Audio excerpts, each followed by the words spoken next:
रात का वक्त था। बारिश आहिस्ता आहिस्ता बरस रही थी।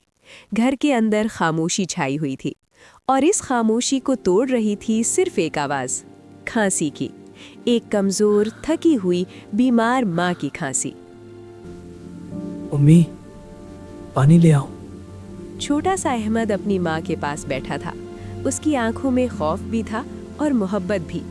उसकी माँ ज़ैनब बिस्तर पर लेटी हुई थीं, चेहरा पीला, जिस्म कमज़ोर, लेकिन आंखों में अब भी अपने बेटे के लिए बेपनाह मोहब्बत थी। नहीं बेटा, तुम थक जाओगे। नहीं अम्मी, थकता नहीं, आपके लिए कुछ भी कर सकता हूँ। अहमद ने फौरन ग्लास उठाया और पानी ले आया। वो सिर्फ 14 साल का था, मगर हालात ने उसे वक्त से पहले बड़ा बना दिया था। अहमद का कोई बाप नहीं था। वो बचपन में ही दुनिया से चले गए थे। घर में सिर्फ अहमद और उसकी बीमार माँ थी। खाने के लिए पैसे नहीं, दवाई के लिए पैसे नहीं, मगर अहमद के चेहरे पर कभी शिकायत नहीं आई।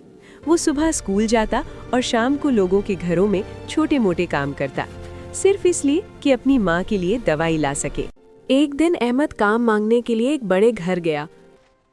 आंटी, कोई काम हो तो बताएं, मुझे पैसों की बहुत ज़रूरत है। लेकिन औरत ने उसे ऊपर से नीचे तक देखा और दरवाज़ा बंद कर दिया। हर रोज आ जाते हैं मांगने वाले।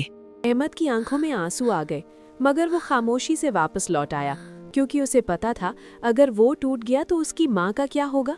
उस दिन अहमद के पास सिर्फ 100 रुपए थे। वो दवाई लेने गया। दुकानदार ने कहा, बेटा, दवाई 300 रुपए की है। अहमद खामोश हो गया। फिर उसने अपनी जूते देखे, पुराने, मगर उसके पास यही थे। वो बाहर गया और अपनी जूते एक आदमी को 200 रुपए में बेच दिए। अब उसके पास 300 रुपए थे। नंगे पांव बारिश में भीगता हुआ वो दवाई लेकर घर आया। ये दवा कहाँ से आई बेटा? माँ ने अहमद के पांव देखे, नंगे, जख्मी। वो सब समझ गई। उसकी आंखों से आंसू बहने लगे। बेटा, तुमने अपने जूते बेच दिए? अहमद मुस्कुरा दिया। अम्मी, जूते फिर आ जाएंगे, आप नहीं आएंगी। उस रात माँ ने हाथ उठाए। या अल्लाह, मेरे बच्चे को कभी किसी का मोहताज ना करना। या अल्लाह, इसकी हर ख्वाहिश पूरी करना। ये मेरे लिए नहीं, तेरे लिए जी रहा है। अहमद अपनी माँ के पास सो गया। उसे नहीं मालूम था ये दुआ उसकी जिंदगी बदलने वाली है। अगले दिन अहमद को एक दुकान पर काम मिल गया। मालिक ने उसकी मेहनत और ईमानदारी देखी और उसे अपने साथ रख लिया। दिन रात मेहनत और सिर्फ एक मकसद, मेरी माँ ठीक हो जाए। एक दिन माँ की हालत बहुत खराब हो गई। मैं शायद अब ज्यादा दिन नहीं रहूंगी बेटा। नहीं अम्मी, ऐसा मत कहिए।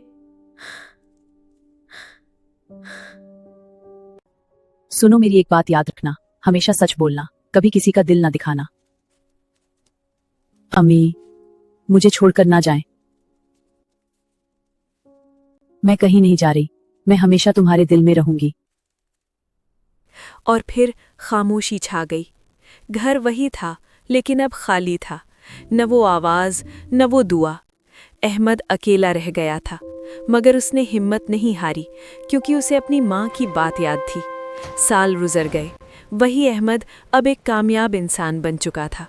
उसका अपना कारोबार था, लोग उसकी इज्जत करते थे।